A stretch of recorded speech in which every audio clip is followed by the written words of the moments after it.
lagi nating pinipresenta sa ating campaign rally yung political agenda natin. Meron po tayong 9 political agenda. No? Kasama na ho rito yung mga bagay patungkol sa peace, justice, and security unang-una. Itong agenda natin ay ito yung kakailanganin natin dahil may nasimulan na tayo, di ba? During the transition na kung paano natin consistently gawa ito at sustainably yung kung paano ma-sustain yung mga bagay na nasimulan na natin. So yun ngayon, una-una, yung peace, justice, and security, kailangan din natin yan. Although we have experienced already a very good security environment in the Bangsamoro areas, kakailangan, there's really a need for us to further stabilize that, no? Dahil vulnerable pa rin siya. For instance, lalong-lalo na yung patungkol sa concern natin na tinatawag nating yung hindi vertical but horizontal conflict, no, yung RIDO for instance. And doon naman po sa justice, yan yung isang deliverables na kailangan pa nating comply as part of the provision of the organic law, how we operationalize yung tinatawag nating tri-justice system o yung justice system ng BARM, no? For instance. And then, pangalawa dito ay yung progressive economy and development. Again, yung sustainable development na kailangan nating ma-achieve wherein medyo may improvement na tayo. And then how best we could further improve it and then masustain natin. Yun yung concern sa bagay na yan. Pangatlo naman is poverty reduction and livelihood program. Pag dagdagan pa natin yung o di kaya mas lalo nating ma-level up yung mga livelihood program natin, that would further improve yung poverty reduction. No? Just imagine yung improvement na na-achieve natin sa bagay na yan when we came in 2019, yung poverty natin nasa 50 plus yung figure. And then after 6 years, no, we were able to lower down the poverty from 50 plus to 23 point something. So double digit drop. It's really a milestone, no? Although hindi ho tayo dapat magkumpiyansa dahil nung inassess po namin yan sa BPDA at suporta din ng World Bank, nalaman natin na yung improvement natin sa poverty ay most of our constituency nasa level pa na kung makikita mo yung tinatawag nilang threshold ay marami pa rin nasa near poor category.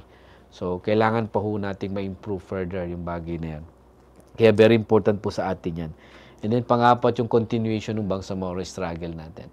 Sabi ko nga kanina, yung shift from the armed struggle to the democratic struggle na gagawin na natin this coming election, no?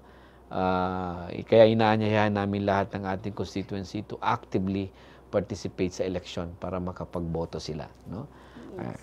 And then panglima, yung youth and women empowerment. Very important po sa atin 'yan, no? Yung women natin na kung saan ay isa sa backbone ng ating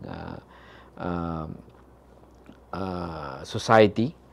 And then the youth, no? Alam natin na yung youth ay sabi nga nila based on the recent na lumabas na survey, kahit na yung voting population natin, almost 50% or more than 50% ay youth na ang botante.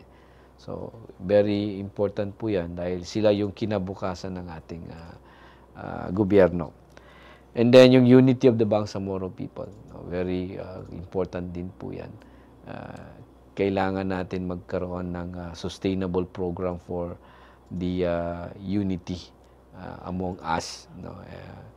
Especially yung mga constituency natin from the settlers and the IPs, no? Yung unity. Then yung education, human capital. Just recently lumabas nga na among regions tayo daw yung pinakamababang literacy rate. But we need to dig deeper dahil kailangan nating alamin kung ano yung mga bagay na nagpapababa. No? But I'm very confident naman na malaki na yung improvement natin sa bagay na yun. Dahil in terms of pag-generate ng professionals na among Bangsamoro constituency, medyo marami-rami na rin po ang ating professionals nowadays pagdating sa bagay na yan. Then pangwalo yung health and social services natin.